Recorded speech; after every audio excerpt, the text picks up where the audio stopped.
이스라엘 백성들이 우상을 숭배하는 죄를 범했습니다. 그로 인해 하나님의 심판을 받아서 바벨론의 노예로 끌려갔습니다. 하나님께서 이스라엘 백성들에게 은혜를 베푸셔서 에스라를 지도자를 세워서 그들을 다시 본국 예루살렘으로 귀환하게 하십니다. 그래서 에스라는 이스라엘 백성들을 데리고서 예루살렘 본국으로 귀환합니다. 그런데 본국으로 귀환한 에스라는 세 가지를 결심합니다. 오늘 그것이 본문에 나와 있습니다. 에스라는 어떤 결심을 했냐면, 첫째로 에스라는 말씀을 연구하기로 결심했습니다. 오늘 말씀해 보시면 에스라가 여호와의 율법을 연구하여 라고 말합니다. 여기 율법은 말씀을 말하죠. 여러분 6절에 보시면 에스라는 율법에 익숙한 학자라고 소개되어 있습니다. 이것은 말씀에 능통한 학자라는 것을 말하죠. 에스라가 이렇게 말씀에 능통한 학자가 된 것은 그는 늘 말씀을 연구했기 때문에 그렇습니다. 에스라는 그럼에도 불구하고 계속해서 말씀을 연구하기로 결심합니다. 그럼 말씀을 연구한다는 것은 말씀에 관심을 갖고 집중한다는 것을 말합니다. 에스라는 늘 말씀에 집중했죠. 우리도 말씀에 관심을 갖고 집중해야 합니다. 말씀을 연구해야 합니다. 세상 것에 관심을 갖는 이들이 많이 있습니다. 뭐 주식이라든지 정치라든지 그것에는 관심을 갖고 집중하는 사람들이 있습니다. 그런데 말씀에는 무관심합니다. 정말 우리가 관심을 갖고 집중해야 될 것은 말씀이지요. 가는 어떤 사람들은 말씀을 연구해야 된다라고 하면 자기는 말씀을 다 알기 때문에 연구하지 않아도 된다라고 말하는 이들이 있습니다. 그건 교만이죠, 여러분. 말씀을 다 안다는 것은 여러분이 바닷가에 가서 조개 껍질 하나 주워서 조개 껍질 바닷물을 이렇게 싹 담습니다. 그리고 나는 바닷물을 여기에 다 담았다라고 말하는 사람이 있습니다. 그게 맞는 말입니까? 그 조개 껍질 속에 바닷물 조금 담았다고 바닷물을 곳에 다 담았다고 말하는 이들이 있습니다. 마치 이와 똑같습니다. 하나님 말씀 조금 안다고 내가 말씀 다 한다고 교만하는 사람이 있습니다. 여러분, 우리는 겸손하게 늘 말씀을 연구하는 자가 되어야 합니다. 성경에 겸손하게 말씀을 연구한 자들이 많이 있습니다. 그 중에 대표적 인물이 베레아 사람들입니다. 베레아 사람들은 사도 바울이 하나님 말씀을 전할 때 그 말씀을 간절한 마음으로 듣고 그리고 그 말씀이 사실인지 그 말씀을 연구했다라고 말합니다. 사도행전 17장 11절 말씀인데 베레아에 있는 사람들은 데살로니가에 있는 사람들보다 더 너그러워서 간절한 마음으로 말씀을 받고 이것이 그러한가 하여 날마다 성경을 상고함으로, 성경을 상고했다라고 하는 것은 연구했다 그런 말이죠. 베레아 사람들은 사도 바울이 말씀을 전합니다. 그 말씀을 간절한 마음으로 받는 거예요. 얼마나 은혜가 있겠습니까? 그런데 그것을 그 말씀 들은 것으로 끝나지 않습니다. 다시 그 말씀을 마음에 되새기기 위해서 그 말씀을 연구하는 거죠. 베레아 사람들은 겸손하게 이렇게 말씀을 연구했습니다. 우리도 베레아 사람들처럼 말씀을 연구하는 자가 되어야 합니다. 왜 말씀을 연구해야 합니까? 여러 가지 이유가 있죠. 두 가지만 말씀드리면, 말씀은 우리를 인도해 주기 때문에 그렇습니다. 여러분, 아무리 건강한 사람이라 할지라도 캄캄한 길을 가려면 등불과 빛이 있어야 합니다. 그거 없으면 길을 갈 수 없습니다. 근데 성경은 말씀이 이 등불과 빛이다라고 말씀합니다. 시편 119편 105절입니다. 주의 말씀은 내 발의 등이요 내 길의 빛이니이다. 여러분, 앞을 향해 갈 수가 없을 때에 말씀이 우리를 등과 빛이 되어서 우리를 인도해 주는 거죠. 그 우리의 빛과 등이 되는 말씀, 우리 앞길을 인도하는 말씀, 그 말씀 우리가 연구해야 합니다. 또 말씀은 우리를 거듭나게 합니다. 베드로전서 1장 23절은 이렇게 말합니다. 너희가 거듭난 것은 썩어질 씨로 된 것이 아니요 썩지 아니할 씨로 된 것이니 살아있고 항상 있는 하나님의 말씀으로 되었느니라. 여기 말씀해 보니까 우리는 썩지 아니할 씨로 거듭났다라고 말했는데 그 썩지 아니할 씨가 무엇이냐면 하나님 말씀이다라고 말합니다. 이 말은 우리는 하나님 말씀은 우리를 거듭나게 한다는 것을 말하는 거죠. 이처럼 말씀은 우리를 인도합니다. 우리를 바른 길로 인도해요. 그리고 우리를 거듭나게 합니다. 그 귀한 말씀 우리는 연구해야 됩니다. 혹자는 말씀을 연구해야 된다고 하니까 무슨 신학 교수처럼 그렇게 막 연구한다는 것을 생각하는데 그렇지 않습니다. 서두에 말했듯이 그 말씀에 집중하고 그 말씀을 나의 것으로 받아들이고 계속해서 읽고 되새기는 것을 말하는 거죠. 에스라처럼 말씀을 연구하기로 결심하는 우리 모두가 되기를 진심으로 소망합니다. 두 번째로 에스라는 말씀대로 준행하기로 결심을 합니다. 이어서 말씀 보시면 에스라가 여호와의 율법을 연구하여 준행하며 라고 말합니다. 에스라가 말씀을 연구한 것은 내가 말씀을 이만큼 안다라고 자랑하기 위해서가 아닙니다. 아니면 자신의 지식을 축적하기 위해서 말씀을 연구하는 것이 아닙니다. 에스라가 말씀을 연구하는 것은 말씀대로 준행하기 위해서 말씀을 연구하는 거죠. 우리도 말씀을 연구해야 합니다. 근데 그 말씀을 연구하는 것이 내가 이만큼 말씀을 안다고 자랑하거나 지식을 축적하기 위해서가 아닙니다. 우리가 말씀을 연구하는 것은 그 말씀대로 준행하기 위해서 말씀을 연구해야 된다는 거죠. 여러분, 에스라가 말씀을 준행했다는 것은 본을 보였다는 것을 말합니다. 에스라는 말씀대로 준행함으로 사람들에게 본을 보이는 삶을 살았습니다. 우리도 말씀대로 준행함으로 사람들에게 본을 보여야 합니다. 제가 신학교 다닐 때 교수님이 하신 말씀인데 늘 마음에 새깁니다. 그 교수님은 이렇게 말씀했습니다. 교회 성도들이 설교를 들을 때 어떻게 듣는지 아는가? 우리는 귀로 듣는다라고 대답했죠. 그 교수는 이렇게 말했습니다. 아니라는 거죠. 설교를 귀로 듣지 않고 눈으로 듣는다라고 말했습니다. 이 말이 무엇입니까? 성도들은 설교자가 아무리 유창하게 설교해도 그 설교에 은혜 받는 게 아니라는 거예요. 그 설교한 대로 삶을 사는가, 본을 보이는가, 그것을 보고 은혜를 받는다는 것을 말씀하고 있는 거죠. 우리는 말씀을 연구해야 합니다. 연구한 것으로 끝나지 않고 그 말씀대로 준행해서 본을 보이는 삶을 살아야 합니다. 성경의 말씀대로 준행하여 본이 된 자들이 많이 있습니다. 그 중에 사도 바울이 있습니다. 사도 바울은 성도들에게 나를 본받으라, 너희는 나를 본받으라 라고 말합니다. 혹자는 이것을 읽고서 사도 바울이 너무 교만한 거 아닌가? 어떻게 자신을 본받으라고 말하는가? 예수를 본받으라 라고 말하면 이해가 되는데 어떻게 나를 본받으라고 말하는가? 사도 바울이 교만한 것 아닌가 라고 말하는 이들이 있습니다.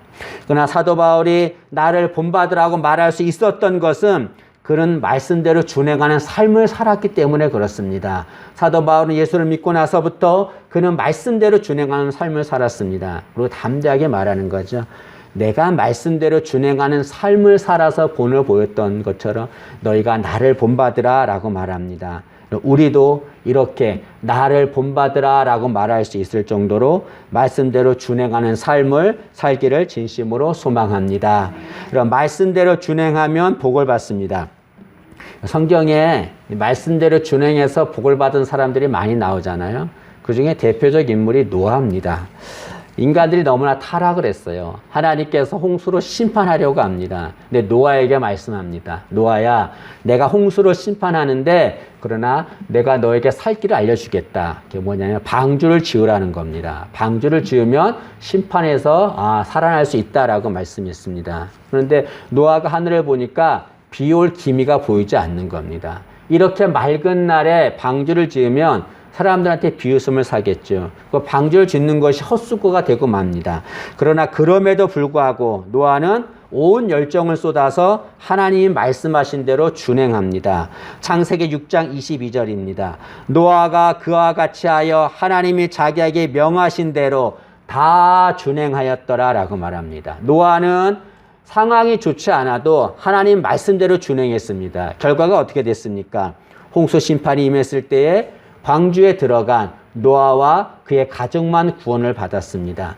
하나님 말씀대로 준행하면 복을 받게 되는 거죠. 그러나 반대로 말씀대로 준행하지 않으면 책망을 받습니다. 예수님 당시에 이 에스라처럼 말씀을 연구하는 학자들이 있었습니다. 그들이 서기관입니다. 그들은 말씀을 늘 연구했습니다. 그 좋은 일이죠. 그렇게 좋은 일을 하는 그들인데 예수님은 그 서기관들을 향해서 칭찬하지 않고 그들을 책망했습니다. 이 독사의 자식들아, 회칠한 무덤들아 라고 책망했습니다. 왜 그렇습니까? 그들은 열심히 말씀을 연구했지만 그 연구한 말씀대로 준행하지 않았기 때문에 그렇습니다. 그들은 자신들이 연구한 말씀을 가지고 자랑했습니다. 내가 이만큼 말씀을 압니다. 내가 이만큼 하나님 말씀을 압니다. 라고 자신이 말씀 아는 것을 자랑했지요. 그러나 주님은 그걸 원하지 않았습니다. 말씀을 아는 것, 자랑하는 것을 원하지 않고 주님은 말씀대로 준행하는 것을 원하지요. 말씀대로 준행하지 않는 자는 주님께 책망을 받습니다. 예수님께서도 이렇게 말씀하셨습니다. 우리가 천국에 들어가려면 어떻게 하면 천국에 들어가는가? 말씀대로 준행해야 천국에 들어간다라고 말씀했습니다. 마태복음 7장 21절입니다. 나더러 주여 주여 하는 자마다 다 천국에 들어갈 것이 아니요 다만 하늘에 계신 내 아버지의 뜻대로 행하는 자라야 들어가리라 라고 말씀했습니다. 예수님이 말씀했어요. 얘들아, 천국에 어떻게 들어가는지 아는가? 지식이 많다고 하나님 말씀 많이 안다고 천국 가는 거 절대로 아니란다. 어떻게 하면 천국 가는가? 그 말씀대로 준행하는 자가 천국 간다라고 말씀하고 있습니다. 여러분 이 말씀 기억하시고 늘 말씀대로 준행하는 삶을 사는 우리 모두가 되기를 진심으로 소망합니다. 혹자는 이렇게 말합니다. 말씀대로 준행하고 싶습니다. 그런데 너무 힘들어서 말씀대로 준행하는 것이 너무 힘들어서 말씀대로 준행하지 못합니다 라고 말하는 이들이 있습니다. 그런 자들은 너무 큰 것부터 거창하게 행하려고 하기 때문에 그렇습니다. 작은 것부터 시작하면 되는 거죠. 작은 것부터 하나님 말씀대로 준행하면서 점차 범위를 늘려가면 됩니다. 그러면 말씀대로 준행하는 삶을 살 수 있습니다. 에스라처럼 말씀대로 준행하는 삶을 살기로 결심하는 우리 모두가 되기를 진심으로 소망합니다. 세 번째로 에스라는 그 말씀을 가르치기로 결심합니다. 이어서 보시면 율례와 규례를 이스라엘에게 가르치기로 결심하였더라. 에스라는 첫째로 말씀을 연구합니다. 연구하면서 끝나지 않고 그 연구한 말씀대로 준행하는 삶을 삽니다. 그리고 자신이 준행하는 삶으로 끝나지 않고 그것을 이스라엘 백성들에게 가르치기로 결심합니다. 에스라는 왜 이스라엘 백성들에게 말씀을 가르치기로 결심했습니까? 그 이유는 이스라엘 백성들에게 꼭 필요한 것이 말씀이기 때문에 그렇습니다. 이스라엘 백성들에게 말씀이 꼭 필요했기 때문에 그들에게 말씀을 가르치기로 결심한 거죠. 서두에 얘기했듯이 이스라엘 백성들이 바벨론에 놓여 있다가 본국으로 하나님의 은혜를 귀환합니다. 근데 하나님이 이스라엘 백성들을 귀환시킬 때 세 번에 나눠서 귀환시켜요. 3차에 걸쳐서 본국으로 귀환하는데 본국으로 귀환할 때마다 하나님은 지도자를 세워서 그들을 인도합니다. 첫째 1차 때 귀환할 때는 스룹바벨이 지도자였습니다. 2차 때는 에스라가 지도자였고 3차 때는 느헤미야가 지도자였습니다. 1차 때 스룹바벨이 이스라엘 백성들 데리고 예루살렘으로 귀환했습니다. 귀환해 보니까 성전이 무너져 있었어요. 스룹바벨은 백성들과 함께 무너진 성전을 재건합니다. 그런데 문제는 뭐냐면 무너진 성전은 재건했지만 백성들의 신앙은 재건되지 않았다는 거죠. 성전이 재건되어서 그 성전에서 예배를 드리지만 그 백성들은 이방 여인과 결혼을 합니다. 그리고 이방 여인들이 섬기던 우상을 숭배하게 됩니다. 이스라엘 백성들이 바벨 노예로 끌려간 이유가 무엇입니까? 우상을 숭배했기 때문에 그런 거예요. 근데 또다시 그런 죄를 범하고 있었습니다. 그런데 2차로 귀환한 에스라가 그 모습을 봅니다. 그 모습을 보고 이스라엘 백성들의 신앙을 개혁하려고 합니다. 그런데 그 이스라엘 백성들의 신앙을 개혁할 수 있는 것은 다른 것이 아니에요. 오직 하나님 말씀만이 그들의 신앙을 개혁할 수 있음을 알았습니다. 그래서 에스라는 이스라엘 백성들에게 말씀을 가르치기로 결심한 거죠. 여러분, 에스라는 자신 혼자 말씀을 연구하고 자신 혼자 말씀을 준행한 것으로 끝나지 않았습니다. 그 말씀이 필요한 이스라엘 백성들에게 그 말씀을 가르친 거죠. 우리도 마찬가지입니다.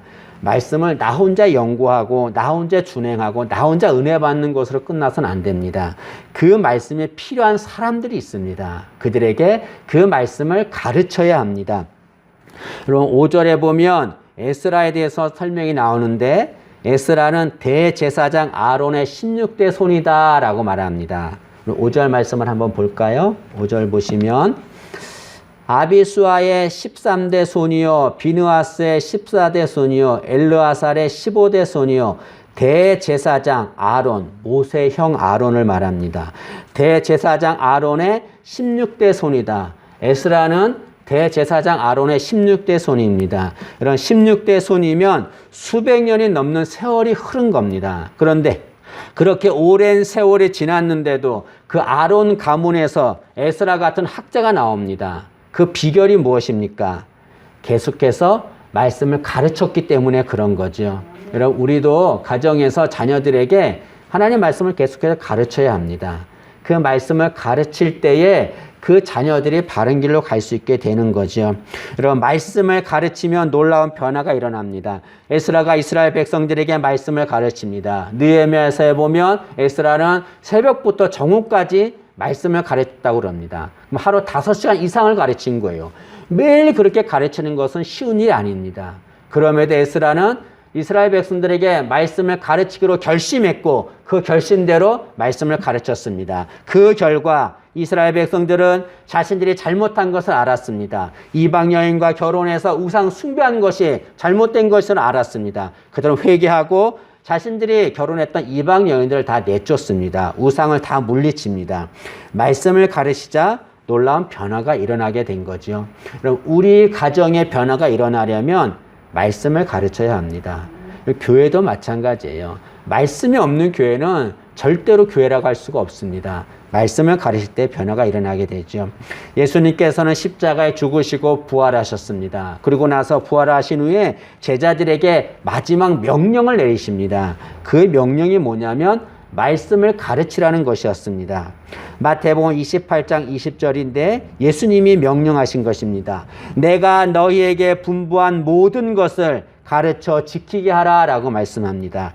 내가 너희에게 분부한 모든 것, 말씀이죠. 내가 너희에게 말한 모든 것들을 다 가르쳐 지키게 하라 라고 말합니다. 원문은 이렇게 되어 있습니다. 내가 너희에게 분부한 모든 것들을 지키도록 가르치라 라고 말합니다. 가르칠 때에 하나님 말씀을 지킬 수가 있는 거죠. 여러분, 주님께서 하신 이 명령은 우리에게 하시는 명령입니다. 우리는 예수님의 명령을 따라서 말씀을 가르치는 자가 되어야 될 줄로 믿습니다. 말씀을 마치겠습니다. 여러분, 에스라는 말씀을 연구하고 말씀을 준행하고 말씀을 가르치기로 결심했습니다. 우리도 에스라처럼 말씀을 연구하고 그 말씀대로 준행하고 그 말씀이 필요한 이들에게 말씀을 가르치기로 결심해야 합니다. 이것은 선택사항이 아닙니다. 필수사항이고 반드시 행해야 되는 겁니다. 여기 결심했다라고 하는 말은 마음을 굳게 정했다라는 것을 말합니다. 우리 모두 마음을 굳게 정하고 말씀을 연구하고 그 말씀대로 준행하는 삶을 살고 그 말씀이 필요한 이들에게 말씀을 가르치기로 결심하는 우리 모두가 되기를 진심으로 소망합니다. 기도하겠습니다. 주님 은혜를 감사합니다. 에스라는 말씀을 연구하고 그 말씀대로 준행하고 그 말씀이 필요한 이스라엘 백성들에게 말씀을 가르치기로 결심하고 그대로 행했습니다. 그 결심이 저희들의 결심될 수 있도록 도와주옵소서. 늘 말씀을 사모하는 마음 갖게 하시고 그 말씀을 연구하게 하시며 그 말씀대로 준행하는 삶을 살 수 있도록 은혜 주시고 그 말씀이 필요한 많은 이들이 있습니다. 그들에게 하나님 말씀을 가르치는 저희들 되게 도와주옵소서. 예수님의 이름으로 기도합니다. 아멘.